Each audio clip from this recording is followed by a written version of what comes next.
Hey, beautifuls.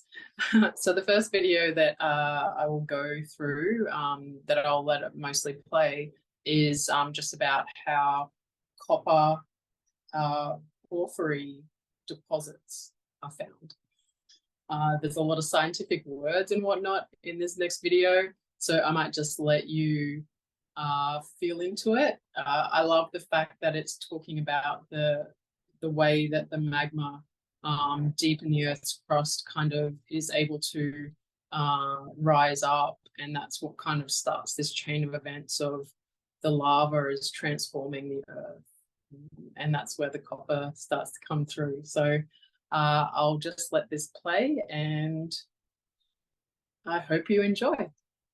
Again, geologists understand the Earth's crust to be made up of a number of plates that interact with each other by either colliding, pulling apart, or sliding alongside each other.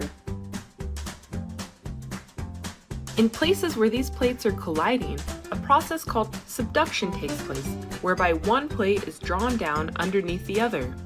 As the subducted plate heats up at depth, partial melting occurs.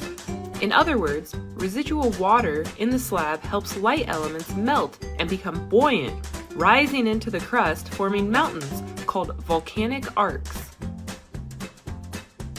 Porphyry deposits are part of this partial melting process. At mid to upper crustal levels, a large magma chamber is formed.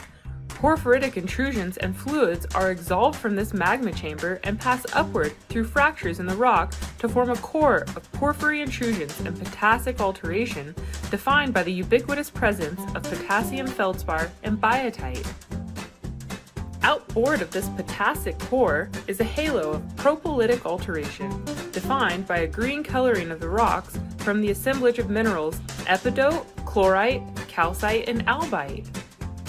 Upward migration of residual acidic fluids results in the formation of the phyllic zone, defined by a muscovite, also called sericite, quartz, and pyrite assemblage.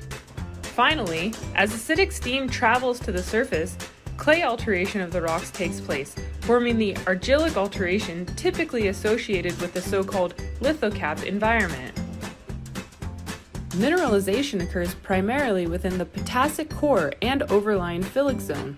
Copper minerals such as chalcopyrite, bornite, and chalcocite occur along with gold and molybdenite in stockwork veins and disseminated in the host rock. These predictable alteration and mineral assemblages help guide geologists looking for copper porphyry deposits. Workers can use mapping and then drilling to define the mineral resource. So I think that you can see that I didn't really have much to add to that. So I think it's fascinating to understand a little bit more about some of the alchemical processes that are happening on the way through from the magma layers up to the Earth's crust. And so then we're able to pinpoint or have a better understanding of where the copper deposits are potentially to start digging and whatnot and processing the copper. So that was the first video. So I'll leave you to think on that one, and I'll see you soon.